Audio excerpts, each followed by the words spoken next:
राम राम, सादर प्रणाम सभी को। मैं कुमकुम श्रीवास्तव गोस्वामी तुलसीदास जी द्वारा रचित रामचरितमानस का पाठ लेके आप लोगों के समक्ष पुनः उपस्थित हूँ। पिछले प्रसंग में आप लोगों ने श्रवण किया कि राम और लक्ष्मण दोनों लोग जनकपुर नगरी देखने आए हैं। वहाँ की नारियाँ जानकी की सखियाँ देखती हैं तो उन पर लुभा जाती हैं, कहती हैं कि ये वर तो सिया के लिए बहुत ही सुयोग्य वर होगा। और ऐसा संजोग बन जाता कि राजा जनक इन्हीं को वर चुन लेते और यही जो है धनुष तोड़ देते। आपस में सब बहुत प्रसन्नता की मुद्रा में और संशय भरे शब्दों में, संशय भरे भाव में बात करती हैं और कुछ तो कहती हैं कि हमारा इतना बड़ा पुण्य होगा कि जो ये सीता के वर के रूप में चुने जाएंगे। आइए अगले प्रसंग की तरफ चलते हैं। अगर ये भगवान की कथा आपको पसंद आती है तो कुछ कमेंट बॉक्स में अपना ज़रूर प्रतिक्रिया दीजिएगा और चैनल पे नए हैं तो चैनल को सब्सक्राइब कर लीजिएगा ताकि नया नया वीडियो आप तक पहुंचता रहे।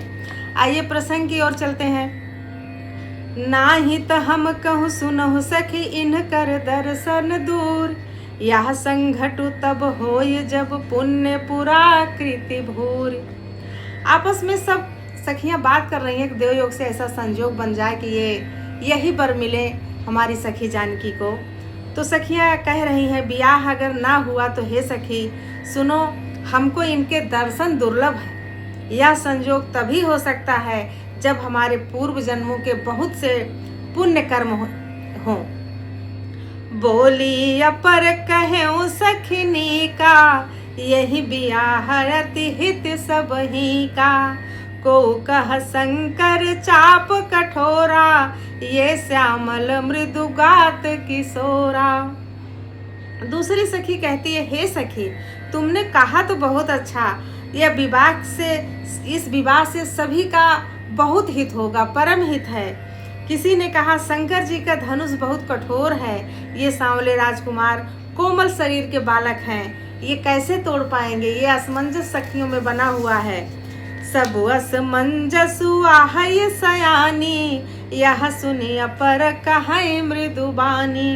सखीन कहा को वस कहही, बड़ प्रभाव देखत लघु अहई। सखियां आपस में बात भी कर रही है हे सयानी सब असमंजस ही है।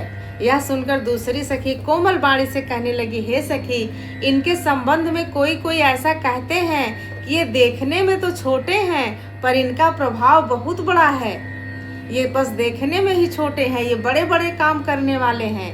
परसि जासु पद पंकज धूरी, तरी अहल्ला कृत यघ भूरी। सो की रही बिनु शिव धनु तोरे, यह प्रतीत परिहरिय न भोरे। कहती है जिनके चरण कमलों की धूल का स्पर्श पाकर अहिल्या तर गई, जिसने बड़ा भारी पाप किया था वे क्या शिव जी का धनुष बिना तोड़े रहेंगे। इस विश्वास को भूल कर भी नहीं छोड़ना चाहिए। हमको ये सोचना चाहिए कि इनके अंदर बहुत प्रताप है, ये बहुत प्रतापी हैं, बहुत बलवान हैं। जिनके चरण धूल से एक पत्थर बनी नारी तर गई और वो अपने पूर्व रूप में आ गई तो क्या ये धनुष तोड़ नहीं सकते हैं। जहि बिरंचि रचि सिय संवारी, तेहि श्यामल बरु रचे वो बिचारी। तासु बचन सुन सब हरसानी, ऐसे हो ये कहें मृदुबानी। जिस ब्रह्मा ने सीता को संवार कर बड़ी चतुराई से रचा है, वो सखी बोलती है कि हे सखी जिस ब्रह्मा ने सीता को संवार कर इतनी चतुराई से इतना सुंदर गढ़ा है, इतना सुंदर रचा है, उसी ने विचार कर सांवला वर भी रच रखा है। उसके ये वचन सुनकर सब सखियां हर्षित हो जाती हैं और कोमल बाणी से कहती हैं काश ऐसा ही हो, ऐसा ही हो। ही हर सही बर सही सुमन, सुमुख सुलोचन वृंद। जाहि जहाँ जहाँ बंधु दो, तह तह परमानंद। सुंदर मुख और सुंदर नेत्रों वाली स्त्रियां समूह की समूह हृदय में हर्षित होकर फूल बरसा रही हैं। जहाँ जहाँ दोनों भाई जाते हैं वहाँ वहाँ परम आनंद छा जाता है। पूरब दिस गे दो भाई, जहाँ धनु मख हित भूमि बनाई। अति विस्तार चारु गच ढारी, विमल वेदिका रुचिर संवारी। दोनों भाई नगर के पूरब ओर गए, जहाँ धनुष यज्ञ के लिए भूमि बनाई गई थी। बहुत लंबा चौड़ा सुंदर ढाला हुआ पक्का आंगन था, जिस पर सुंदर और निर्मल वेदी सजाई गई थी। चहुदिस कंचन मंच विशाला, रचे जहाँ बैठे ही महिपाला। तेहि पाछे समीप चहु पासा, अपर मंच मंडली बिलासा। चारों ओर सोने के बड़े बड़े मंच बने हैं, जिन पर राजा लोग बैठेंगे। उनके पीछे समीप ही चारों ओर दूसरे मचानों का मंडलाकार घेरा सुशोभित था। देखने वाले भी बैठेंगे, उनके लिए भी स्थान चाहिए। कछुक ऊंच सब भांति सुहाई, बैठहि नगर लोग जहाँ जाई। तिनके निकट विशाल सुहाए, धवल धाम बहु बरन बनाए। वह कुछ ऊंचा था और सब प्रकार से सुंदर था। जहाँ जाकर नगर के लोग बैठेंगे, उन्हीं के पास विशाल एवं सुंदर सफेद मकान अनेक रंगों के बनाए गए हैं। जहाँ बैठे देखें सब नारी, जथा जोग निज कुल अनुहारी। पूर्व बालक कही कही मृदु बचना, सादर प्रभु ही देखावहि रचना। जहाँ अपने अपने कुल के अनुसार सब स्त्रियां यथा योग जिसको जहाँ बैठना उचित है बैठकर देखेंगी। नगर के बालक कोमल वचन कह कहकर आदर पूर्वक प्रभु श्री राम जी को यज्ञशाला की रचना दिखा रहे हैं। गांव के नगर के बालक उनको यज्ञशाला की सारी रचना दिखा रहे हैं कि ऐसे बना है, कहाँ कौन बैठेगा। सब शिशु यही मिस प्रेम बस परसि मनोहर गात, तन पुल कहीं अति हरस हुई देखी देखी दो भ्रात। इस सब बालक इसी बहाने प्रेम के बस होकर श्री राम जी के मनोहर अंगों को छूकर शरीर से पुलकित हो रहे हैं। जो बालक उनको नगर की शोभा दिखा रहे हैं, धनुष यज्ञ की शाला दिखा रहे हैं, इसी बहाने उनको बार बार छू के प्रसन्न हो रहे हैं। और दोनों भाइयों को देख देख कर उनके हृदय में अत्यंत हर्ष हो रहा है, बहुत ही प्रसन्नता हो रही है। शिशु सब राम प्रेम बस जाने, प्रीति समेत निकेत बखाने। निज निज रुचि सब ले ही बुलाई, सहित स्नेह जाहि दो भाई। श्री रामचंद्र जी के सब बालकों को प्रेम बस जानकर श्री रामचंद्र जी ने सब बालकों को प्रेम के बस जानकर यज्ञ भूमि के स्थानों की प्रेम पूर्वक प्रशंसा की।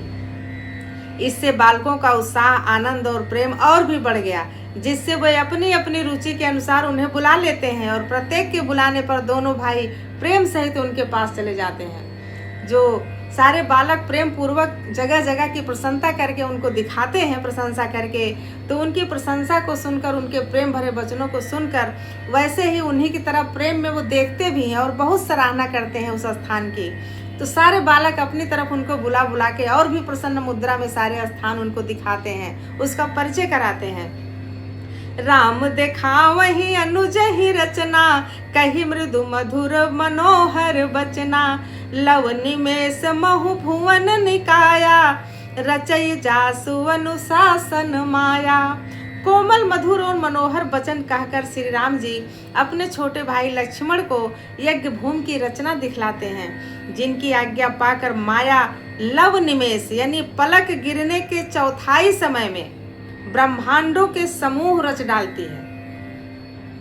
वो भगवान श्री राम लक्ष्मण को वहाँ की यज्ञशाला दिखा रहे हैं कि जिनके अंदर इतनी महिमा है, जिनकी इतनी महिमा है कि पलक जितनी देर में पलक गिरती है उसका चौथाई भाग, उसको लव निमेष कहते हैं, उतने समय में वो ब्रह्मांड के समूह की रचना कर डालें। वो उस धनुष की यज्ञशाला अपने छोटे भाई को दिखा रहे हैं और बालक उनको दिखा रहे हैं, जिसको वो प्रेम पूर्वक देख भी रहे हैं और हर्षित भी हो रहे हैं।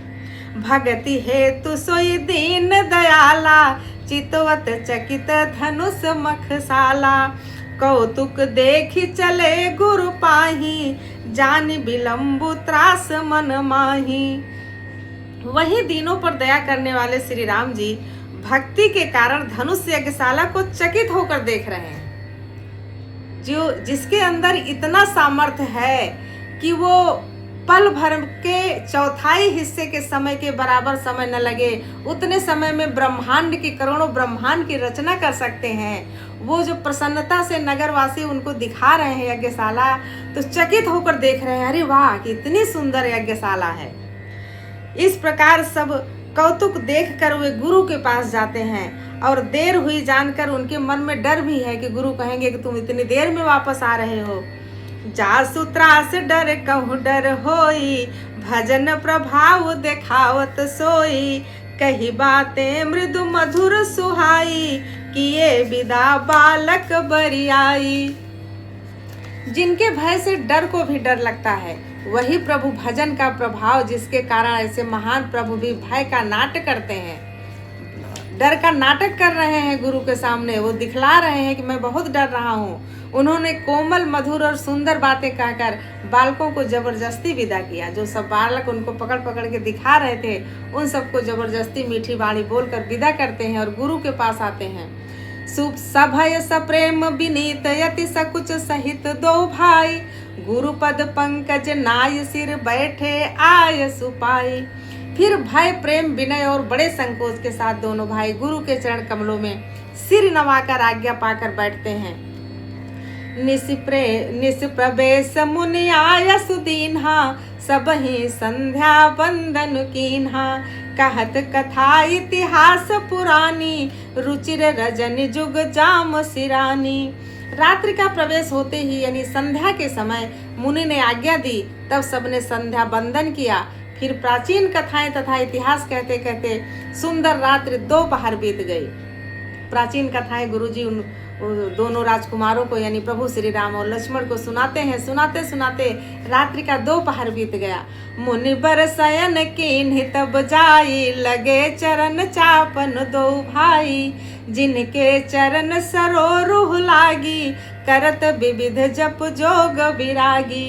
तब श्रेष्ठ मुनि ने जाकर शयन किया, यानी विश्वामित्र उनको कुछ कहानियां सुना के शयन करते हैं। 2 पहर रात्रि का बीतने पर तो दोनों भाई उनके चरण दबाते हैं। जिनके चरण कमलों के दर्शन एवं स्पर्श के लिए वैराग्यवान पुरुष भी भांत भांत के जप और योग करते हैं, वे प्रभु श्री राम शिष्य बनकर विश्वामित्र का चरण दबा रहे हैं।